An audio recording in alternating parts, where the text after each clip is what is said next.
that day leading up to Lorie going missing. So you went to work that night, came home, she was missing. That whole day before. Did you leave town at all? I don't know. Was there any reason you would go to Jacksonville? Jacksonville. Mm-hmm.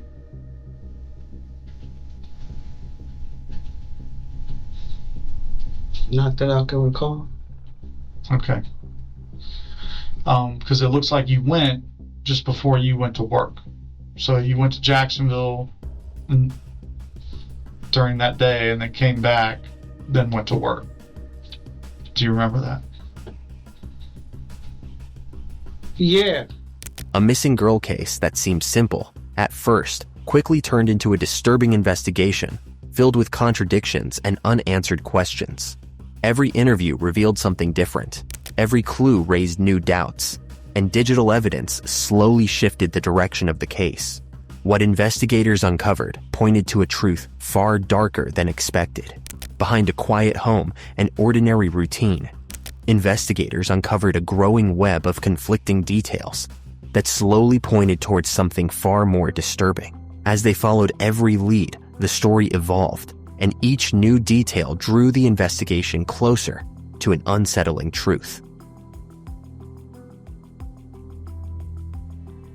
On June 3rd, 2023, authorities in Tallahassee received a call reporting that 12-year-old Lori Paige was missing from her home. The caller was her father, 36-year-old Andrew Paige, who told police he had just returned from his overnight shift and discovered she was gone. For 22 months, the community searched for 12-year-old Lorie Page. Page was reported missing by her father, Andrew Wiley, on June 3rd, 2023. After the call, investigators immediately launched a full search operation. Officers checked the neighborhood, canvassed nearby streets, and spoke with neighbors who might have seen anything unusual. Flyers went up quickly as search teams expanded into surrounding areas. At first, the scene looked quiet, with no forced entry, no signs of struggle, and nothing that clearly explained what had happened inside the home. Everyone's day if we knew something, so that if we do see something or hear something, we're able to communicate that. As detectives dug deeper, Andrew became a key focus in the case. Months passed with few clear answers, and the investigation continued quietly behind the scenes. Then, on January 31st, 2024, investigators went to his new home to question him directly.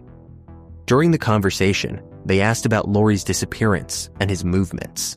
Instead of giving clear answers, he shifted blame and suggested that Lori's mother, Miranda, might be responsible for her disappearance. Officers viewed this as a major attempt to deflect responsibility during questioning.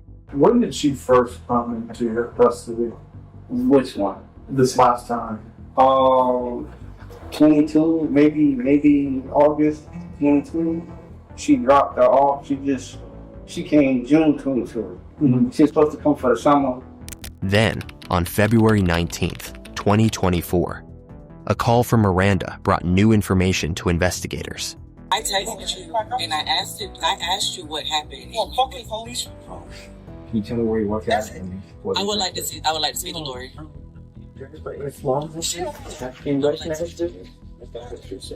Charlotte.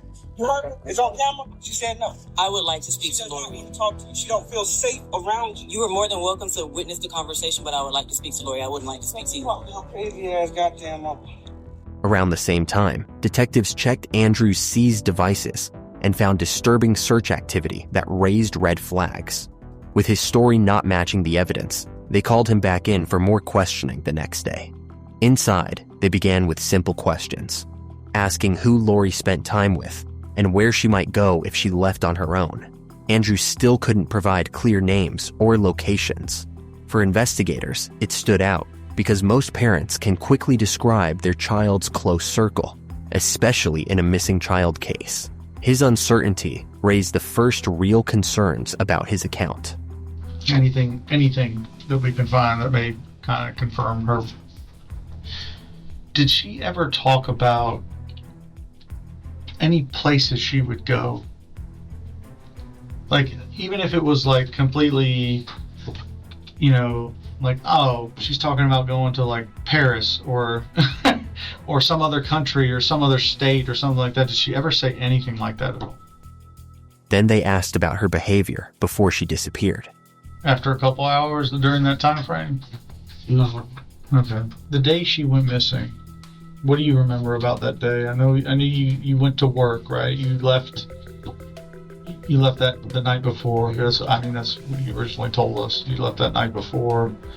What had been going on throughout that day?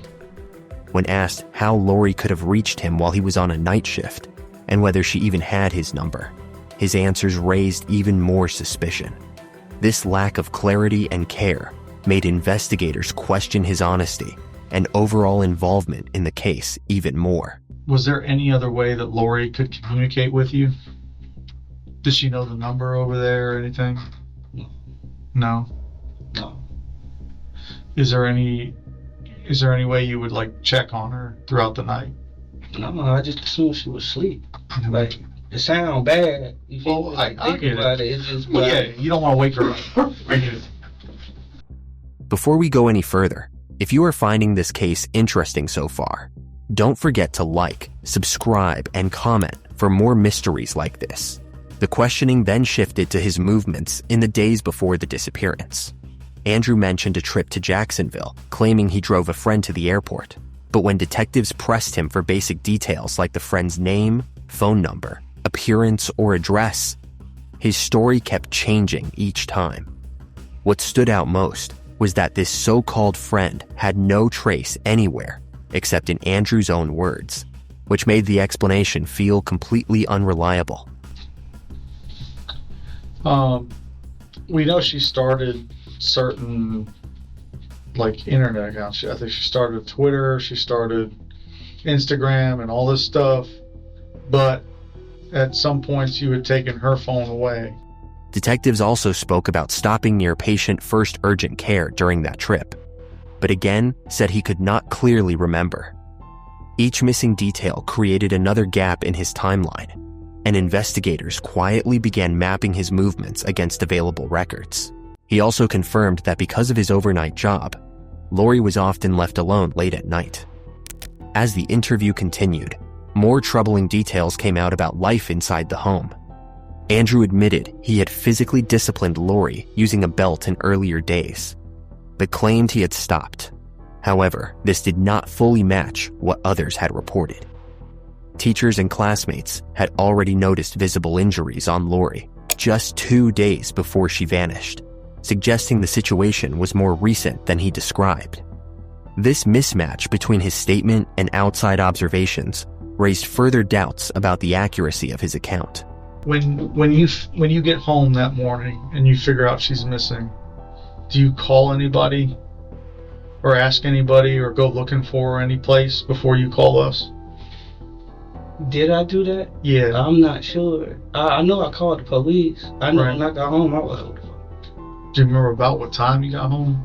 no. Okay. Do you know if you got home later than usual or earlier than usual?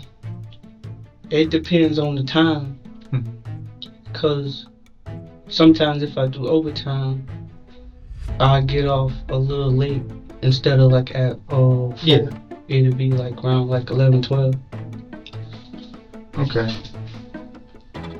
These are going to be the tough questions now, okay? And I can understand how they make you uncomfortable, but having answers to them are important. So, one of the things we did during the course of the investigation is we talked to a lot of Lori's friends, teachers, that kind of stuff at the schools, here in town as well. Detectives also questioned him about the possibility of any sexual assault. In response, Andrew deflected responsibility and brought up Lori's grandfather instead, trying to shift blame away from himself. Investigators noted this as another attempt to redirect blame rather than give a clear or accountable answer. But he didn't admit anything. Did she ever mention to you or anyone else that you know of that she was abused by any family member Like sexually or or otherwise, sexually or otherwise? I asked her about it, But she don't talk about it. Okay. What brought it up? I don't know. I know I asked about it. I don't know if she was tripping that day. I'm like, well, no. I don't know. I know I asked about it. And she ain't. Who did she accuse of? From what I understand, it was the grandfather. Okay. But you ask Lori and she'll say nothing happened. If you found this case interesting, don't forget to like the video and subscribe for more real cases every week.